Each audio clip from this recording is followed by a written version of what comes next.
Les tutos TIS sur calculatrice et logiciel. Nous allons voir dans cette vidéo comment calculer une moyenne simple et une moyenne pondérée à l'aide du logiciel Google Sheets. Donc déjà pour commencer, soit vous l'utilisez sur un téléphone portable, soit sur un ordinateur. Étant donné que sur un ordinateur c'est beaucoup plus simple, je vais expliquer uniquement sur le téléphone portable. Première étape, télécharger l'application Google Sheets. Là, vous allez sur votre store. Moi ici elle est déjà téléchargée, je clique dessus. Je vais donc maintenant devoir ajouter une nouvelle feuille de calcul. Pour ce faire, en bas à droite de l'écran, vous avez un plus. Je clique sur le plus. Il me demande deux nouvelles options. Choisir un modèle ou une nouvelle feuille de calcul. Je vais uniquement choisir nouvelle feuille de calcul. Donc je clique sur nouvelle feuille de calcul. J'ai mon tableau.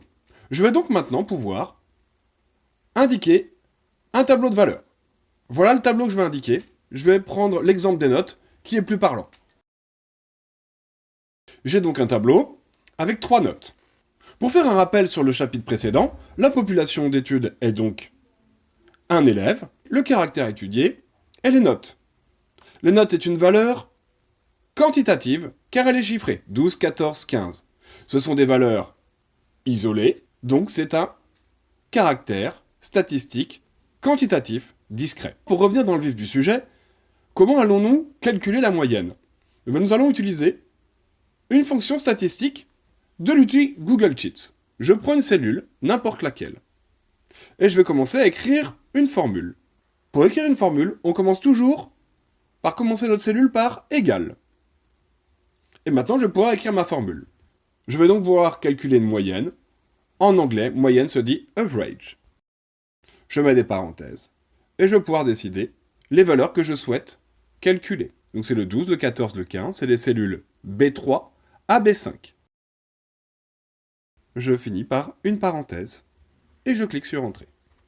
La moyenne est de 13,67 arrondi au centième, c'est-à-dire arrondi à 2 chiffres après la virgule.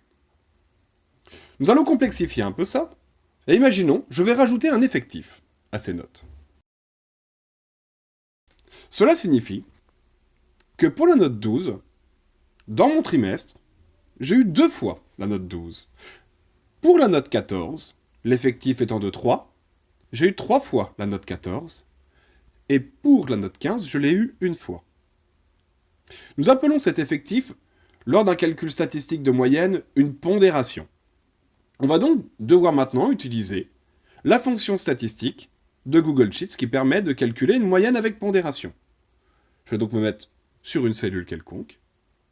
Je commence par utiliser le égal pour informer à Google Sheets que j'écris une formule. Et je vais utiliser la formule suivante. Average pour moyenne. Mais c'est pas juste average, c'est average weighted pour pondération. Weighted poids, donc pondération. Vous avez vu ici, il m'informe de qu'est-ce qu'il faut mettre en premier. D'abord, je dois mettre la valeur et ensuite la pondération. Comme cette petite encart peut être assez embêtante pour les calculs de moyenne, on clique dessus et on le slide d'un côté. Ce qui fait que notre écran redevient vide. Première chose à indiquer, les valeurs. Mes valeurs ici étudiées sont 12, 14, 15, ce sont les notes. J'ai bien choisi 12, 14, 15. Pour les séparer, un point virgule. Et je vais donc pouvoir mettre maintenant l'effectif. Voilà, ma parenthèse est fermée, et je valide. Et j'ai une moyenne de 13,5. Voilà, c'est tout pour cette vidéo sur l'utilisation de l'outil Google Sheets sur téléphone portable.